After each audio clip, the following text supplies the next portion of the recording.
My colleagues always used to say, you kind of like stick a Blackpool rock, and if we've broken off, it would say Nacro inside, and it's always stuck with me that. I did a degree in youth and community. I got myself involved at a local youth centre. I was there for many years, and a fellow youth worker said that there was a vacancy coming up at a Nacro centre. The minute I walked through the door, it was like coming home. It was buzzing, there was young people everywhere. It was electrifying. It was 30 years ago, 1996. It's quite memorable because that's half of Nacro's existence. I think I've grown with the centres, if I'm being honest. And after about 12 months, they asked me if I would open a satellite centre based in a large council estate. Primarily, it was working with all post-16 young people who had been excluded from school. They were all at risk of offending. But we run all sorts of engagement projects. We ran DJ, we got mixing decks, and they were creating lyrics to raps that they were doing. It was all around keeping young people engaged, but feeding them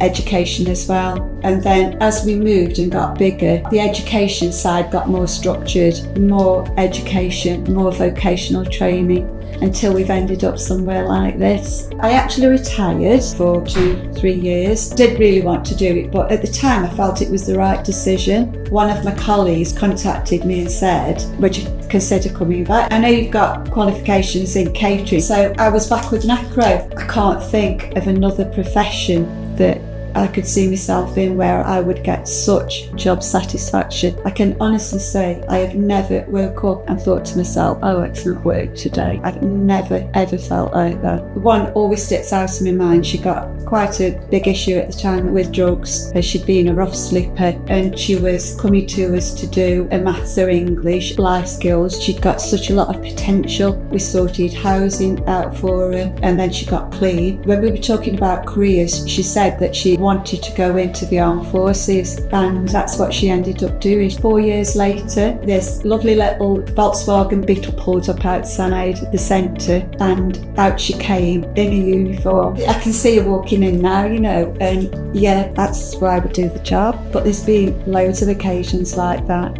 We'd got one young man who every member of his family had been in prison at some point. He said to me, I don't want to be like them. And I said, well, what do you want to do? And he said, I'd love to be a fireman, Elaine. He became a fireman.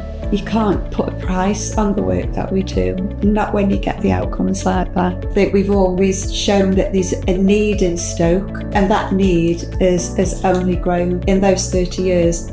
We all have the opportunity to vote for colleagues. There's about 6 different categories, and this year I was told that I'd actually been chosen for the award for the most inspirational teacher, and as a result of that I get to go to the Queen's Garden Party on the 6th of May.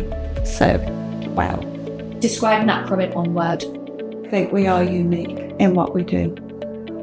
So, unique.